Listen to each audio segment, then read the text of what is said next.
പ്രവർത്തനങ്ങൾ ചിട്ടപ്പെടുത്താൻ കഴിയുമോ എന്ന് ആലോചിക്കേണ്ടതുണ്ട്.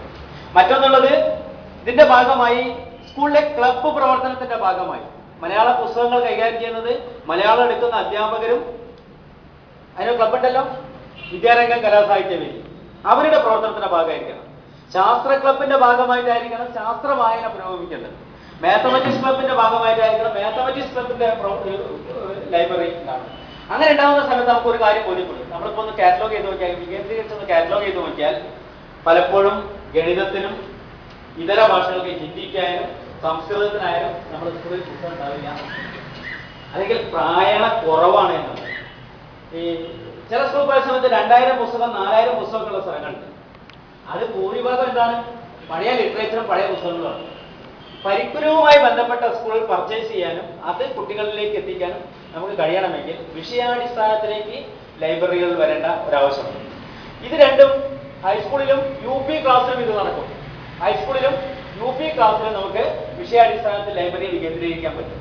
അതുപോലെ തന്നെ LP ക്ലാസ്സിലാവുന്ന സമയത്ത് ക്ലാസ് അടിസ്ഥാനത്തിൽ പുസ്തകത്തെ തിരിക്കാൻ പറ്റും. അങ്ങനെ ബോധ്യപ്പെട്ട സമയത്താണ് പല സ്കൂളുകളിലും 1ാം ക്ലാസ്സിലേക്കുള്ള വായനാ സാമഗ്രികൾ ഇല്ല എന്ന് നമുക്ക് തിരിച്ചറിയും. 2ാം ക്ലാസ്സിലേക്കുള്ള വായനാ സാമഗ്രി ഇല്ല എന്ന് നമുക്ക് തിരിച്ചറിയും. അപ്പൊ നമ്മുടെ ഫോക്കസ് ഏരിയ എന്ന് പറഞ്ഞത് 1ാം ക്ലാസ്സിലേക്ക് എങ്ങനെ പുസ്തകം ഉണ്ടാക്കിയെടുക്കാം എന്നുള്ളതായിരിക്കും നമ്മൾ ആലോചിക്കേണ്ടത്. നമ്മുടെ കൂടെ തന്നെ പലതരത്തിലുള്ള പ്രോജക്റ്റുകളും കാര്യങ്ങളും ഒക്കെ ഉണ്ടാവുന്നുണ്ട്. ഇങ്ങനെ ലൈബ്രറി പ്രവർത്തനത്തെ സ്കൂളിന്റെയും അക്കാദമിക് പ്രവർത്തനത്തിന്റെയും സുഗമമായ പ്രവർത്തനത്തിലേക്ക് എങ്ങനെ കൊണ്ടുവരാൻ കഴിയും എന്നുള്ളത് നമ്മൾ ഒരു ട്രൈ ഔട്ട് പോലെ ചെയ്യേണ്ട ഒരു കാര്യമാണ് ബോധ്യപ്പെടുകയുണ്ടായി. അത് അടിസ്ഥാനത്തിൽ അനിസ് മാഷ് ഇപ്രാവശ്യം നിങ്ങൾ ചെയ്യേണ്ടതാണ്. വിഷയാടിസ്ഥാനത്തിലേക്ക് ഈ കാര്യങ്ങളെ കൊണ്ടുപോകുക, ക്ലാസ് അടിസ്ഥാനത്തിലേക്ക് ഈ കാര്യങ്ങളെ കൊണ്ടുപോകുക. ഹൈസ്കൂളും അതുപോലെ തന്നെ വിഷയാടിസ്ഥാനത്തിലേക്ക് ലൈബ്രറിയെ മാറ്റി ചെയ്യേണ്ട ഒരു സുവിശേഷം. ഇത് മറ്റൊരാളുടെ ബാധ്യതയായി മാറണം, അല്ലെ കുറച്ച് ആളുകളുടെ ബാധ്യതയായി മാറണം.